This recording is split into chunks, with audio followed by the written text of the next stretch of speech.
Hey guys, and welcome to All About Medicos where you will get to know about your body. So in today's video, आज की video में हम discuss करेंगे WBCs यानी कि leukocytes के बारे में, जिनको कि वाइट ब्लड सेल्स भी कहते हैं। ये हमारी वीडियो कंटिन्यूएशन में है, ब्लड के ही ब्लड का ये थर्ड पार्ट है। फर्स्ट पार्ट में हमने डिस्कस किया था कि ब्लड क्या होता है, उसकी कॉम्पोजिशन क्या होती है। उसके नेक्स्ट वीडियो में हमने आरबीसीज यानी कि रेड ब्लड सेल्स को कवर किया था, और नेक्स्ट वीडियो हम लेकर आए हैं आपके लिए, जिसमें कि हम कवर करने वाले हैं वाइट ब्लड सेल्स यानी कि ल्यूकोसाइट्स के। So without delaying the video, let's start करते हैं WBCs यानी कि वाइट ब्लड सेल्स के बारे में। वाइट ब्लड सेल्स क्या होते हैं? वाइट ब्लड सेल्स आपके ब्लड के ही सेल्स का एक पार्ट होते हैं। अगर आपने पहली वीडियो देखी होगी तो उसमें आपको कॉम्पोजिशन समझ में आ जाएगी। सो अराउंड 1% जो सेल्स होते हैं वो हमारी बॉडी में क्या होते हैं? WBCs यानी कि वाइट ब्लड सेल्स होते हैं। वाइट ब्लड सेल्स का फंक्शन होता है डिफेंस मैकेनिज्म को प्रोवाइड करने का। ये आपकी बॉडी को प्रोटेक्ट करते हैं किसी भी इन्फेक्शंस या फिर एलर्जी के अगेंस्ट। कोई भी इन्फेक्शन या एलर्जी को होने नहीं देते हैं। और सेकेंड फंक्शन होता है इम्यूनिटी को बूस्ट करने का। जो भी आपकी इम्यूनिटी को प्रोड्यूस या फिर बूस्ट करने का काम करते हैं वो आपके WBCs यानी कि वाइट ब्लड सेल्स करते हैं। So let's study more about WBCs। WBCs का क्या फंक्शन होता है, कितने टाइप्स के होते हैं। सबसे पहले टाइप्स के बारे में बात करें तो मैंने आपको पहले भी बताया था कि WBCs जो है वो हमने दो क्लासेस में क्लासिफाई किया है WBCs को, which is granulocytes and agranulocytes. WBCs दो क्लासेस में डिवाइडेड हैं, ग्रैन्युलोसाइट्स और एग्रैन्युलोसाइट्स। ग्रैन्युलोसाइट्स का मतलब होता है ऐसे WBCs के सेल्स जिनके की साइटोप्लाज्म में ग्रैन्यूल्स प्रेजेंट हैं। साइट्स मतलब सेल और granulo means granule. So the cells of WBC in whose cytoplasm granules are present are known as granulocytes, while the cells in whose cytoplasm granules are absent, they are termed as agranulocytes. Granulocytes are further subclassified into three types: neutrophil, eosinophil and basophil। जो हमारे granulocytes हैं वो तीन type के हैं, neutrophil, eosinophil और basophil. जबकि एग्रैन्युलोसाइट्स जो हैं वो दो टाइप के होते हैं, लिम्फोसाइट्स और मोनोसाइट्स।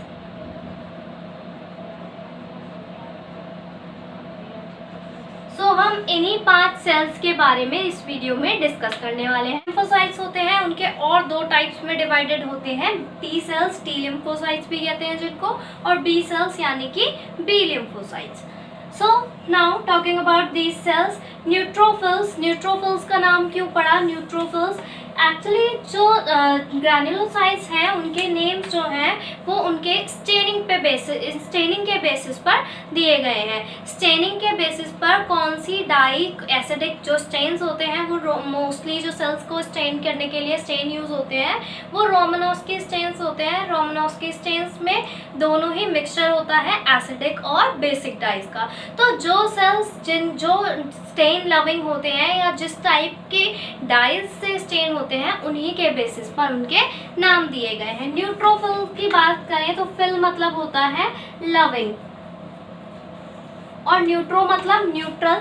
सो न्यूट्रोफिल्स ऐसे सेल्स थे जो एसिडिक और बेसिक दोनों ही स्टेन को क्या कर लिया, रिटेन कर लिया, इसीलिए उनका नाम पड़ गया न्यूट्रोफिल्स। नेक्स्ट है हमारे इजनोफिल्स, जो फिल मतलब लविंग हो गया।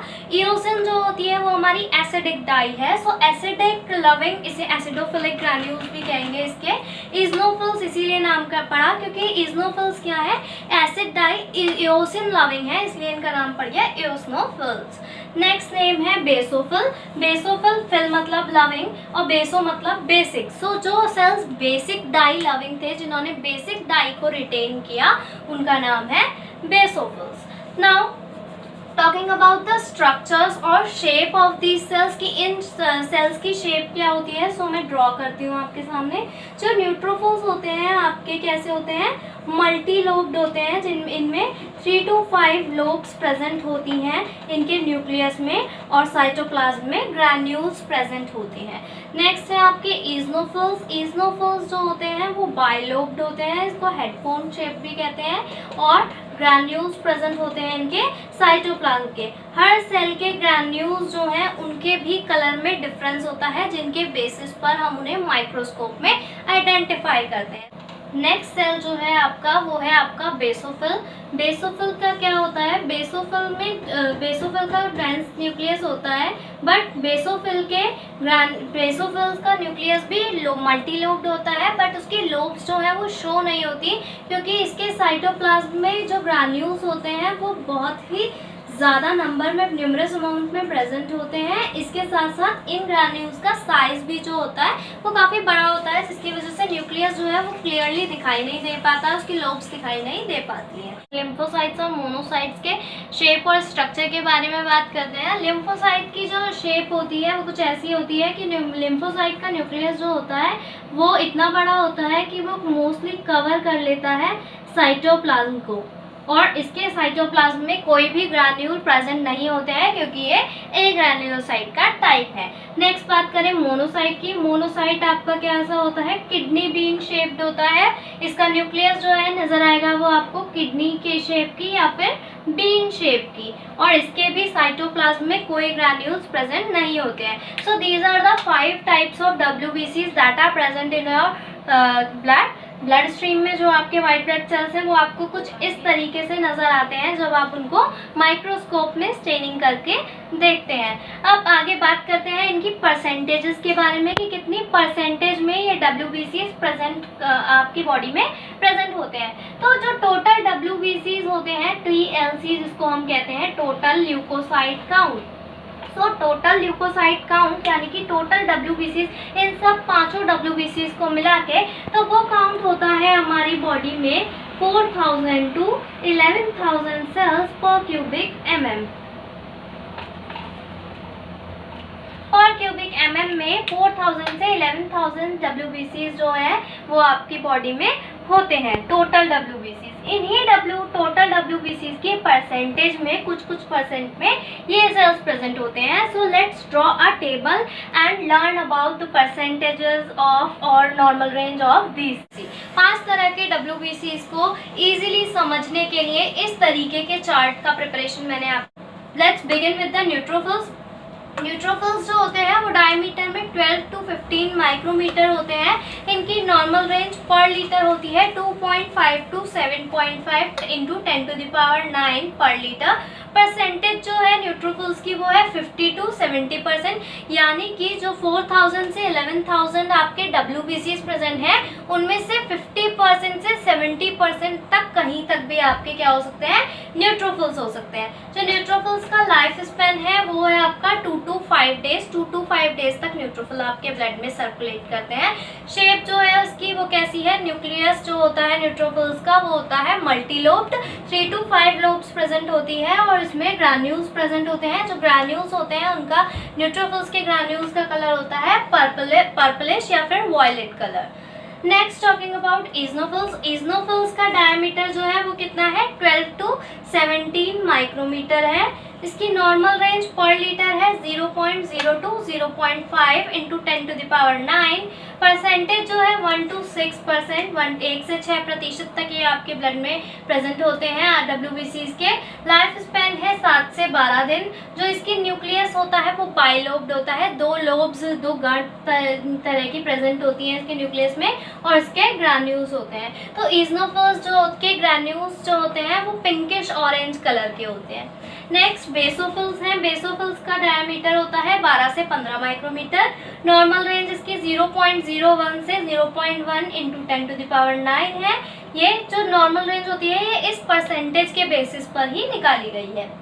जो परसेंटेज है 0 to 1% है, सबसे कम यही सेल्स प्रेजेंट होते हैं, और जो सबसे ज़्यादा अबंडेंट मात्रा में प्रेजेंट होते हैं वो आपके क्या होते हैं, न्यूट्रोफिल्स होते हैं। सबसे कम बेसोफिल्स, सबसे ज़्यादा न्यूट्रोफिल्स। जो लाइफ स्पैन है इसका आपके बेसोफिल्स का वो है 12 से 15 दिन।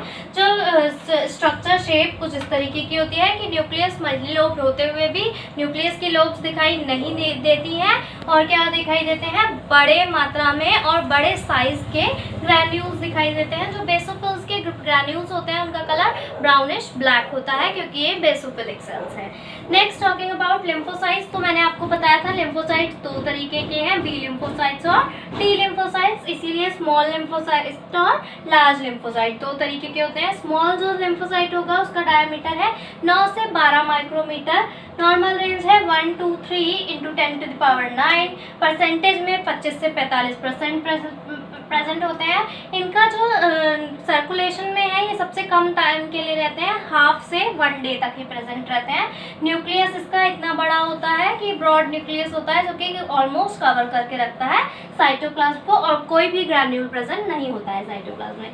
मोनोसाइट सबसे बड़ा सेल, जो अगर आपके पास क्वेश्चन आए कि which is the biggest cell of the WBC में सबसे बड़ा सेल कौन सा है, डायमीटर के अकॉर्डिंग, उसके साइज के अकॉर्डिंग, तो कौन सा होता है, मोनोसाइट्स होता है, क्योंकि मोनोसाइट्स का डायमीटर जो है वो 13 से 20 माइक्रोमीटर का होता है। नॉर्मल रेंज इसकी 0.2 से 1 × 10⁹ है। इसकी परसेंटेज है 2 to 8%, और ये लाइफ स्पैन इसका होता है, ब्लड में सर्कुलेट करता है 2 to 5 डेज। शेप इसकी होती है, इसके न्यूक्लियस की शेप होती है किडनी शेप्ड या फिर bean shape. So let's have a look at this chart, what kind of chart I have prepared. You can make this chart in your notes and cover all the types of cells. Talking about the functions of these types, or these 5 types of WBCs, इन 5 तरह के WBCs के function की ये क्या काम करते हैं इसके बारे में बात करते हैं। सो पहले है न्यूट्रोफिल्स। न्यूट्रोफिल्स जो है उनको हम PMNS भी कहते हैं, पॉलीमॉर्फो न्यूक्लियर सेल्स। जो पॉलीमॉर्फ न्यूक्लियर सेल्स के नाम से भी न्यूट्रोफिल्स को जाना जाता है। सो न्यूट्रोफिल्स का फंक्शन मेनली क्या होता है, मेनली न्यूट्रोफिल्स का फंक्शन होता है फैगोसाइटोसिस का। फैगोसाइटोसिस का मतलब है to engulf the infectious particle. जो न्यूट्रोफिल सेल्स होते हैं वो फर्स्ट साइट ऑफ एंट्री पे जाते हैं, जहाँ पर एंटीजन कोई भी किसी भी एंटीजन ने आपकी बॉडी में इन्वेड किया होता है, और वहाँ जाकर वो उस एंटीजन को या फिर बैक्टीरिया वायरस जो भी है उसको एनगल्फ करने की, खाने की कोशिश करता है, उसी को फैगोसाइटोसिस कहते हैं। सो न्यूट्रोफिल्स का काम होता है फैगोसाइटोसिस का। तो कभी भी जब आपकी बॉडी में एक्यूट इन्फेक्शन का केस होता है उस टाइम पे न्यूट्रोफिल्स का साइज, जो न्यूट्रोफिल्स का नंबर जो है वो इंक्रीज हो जाता है, वो आपकी ब्लड काउंट में न्यूट्रोफिल्स ज़्यादा अमाउंट में दिखने लगते हैं। नेक्स्ट सेल है आपका इज़नोफिल्स। जो इज़नोफिल्स होता है वो हमें एलर्जिक रिएक्शन में इसका मेनली वर्क रहता है, एलर्जिक रिएक्शंस या फिर एलर्जी में। तो इज़नोफिल्स का काम होता है कि वो एलर्जेंस को के साथ फाइट करे, कॉम्बैट करे, और आपको एलर्जिक रिएक्शंस से बचा के रखे। सो कभी भी एलर्जी के केस में डॉक्टर आपको प्रेफर भी कर सकता है कि आप TEC कराएं अपना, AEC कराएं अपना। AEC का मतलब होता है एब्सोल्यूट इज़नोफिल काउंट। एब्सोल्यूट इज़नोफिल काउंट में आपको इज़नोफिल्स के परसेंटेज के बारे में पता चलेगा। अगर वो बढ़ी हुई है तो मे बी आपको एलर्जी है। नेक्स्ट जो है सेल्स वो आपके बेसोफिल्स हैं। बेसोफिल्स के अंदर एक केमिकल होता है हिस्टामिन केमिकल होता है, जिसकी वजह से जो बेसोफिल्स हैं वो आपको कैंसर या फिर इन्फ्लामेशन, जो हाई इन्फ्लामेशन के केसेस हो जाते हैं, कुछ केसेस में इन्फ्लामेशन रिएक्शंस हो जाती हैं, तो इन्फ्लामेशन के केस में और कैंसर के केस में जो आपके बेसोफिल्स हैं आपके ब्लड में वो बढ़े हुए नजर आएंगे। सो बेसोफिल का फंक्शन है to fight with cancer cells और कैंसर और इन्फ्लामेटरी रिएक्शन।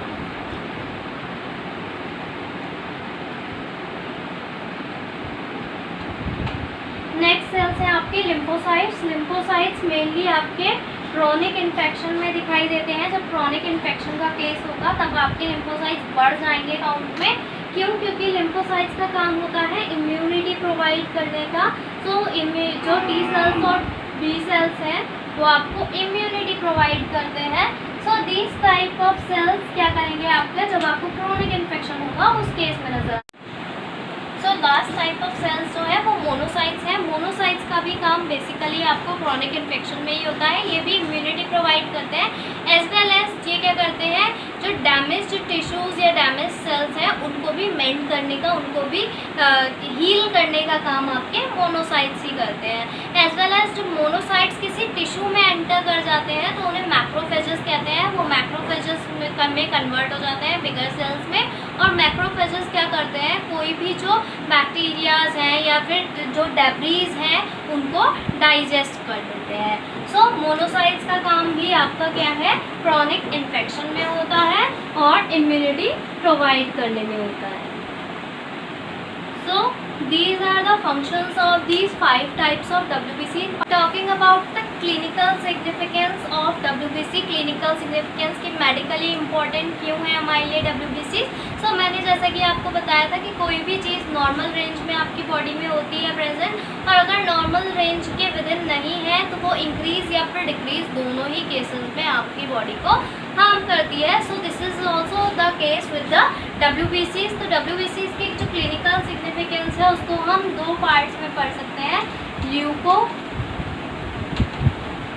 ल्यूकोसाइटोसिस और ल्यूकोसाइटोपीनिया। मैंने आपको बताया था कि पीनिया का मतलब होता है डिक्रीज, वाइल ओसिस का मतलब या सिस का मतलब होता है इंक्रीज।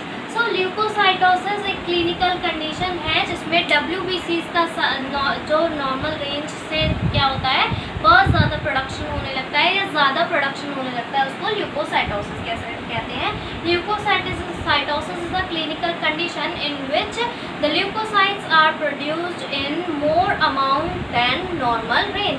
नॉर्मल रेंज से जब ल्यूकोसाइट्स का ज़्यादा प्रोडक्शन होने लगता है तो उसे ल्यूकोसाइटोसिस कहते हैं, और जब नॉर्मल रेंज से ल्यूकोसाइट्स का प्रोडक्शन कम हो जाता है उसे ल्यूकोसाइटोपीनिया कहते हैं। सो ल्यूकोसाइटोसिस के केस क्या हो सकते हैं, अभी आपने पढ़ा था कि जो न्यूट्रोफिल्स हैं उनका साइज इंक्रीज हो उनका नंबर जो है, साइज नहीं नंबर इंक्रीज हो जाता है इन्फेक्शन के केस में।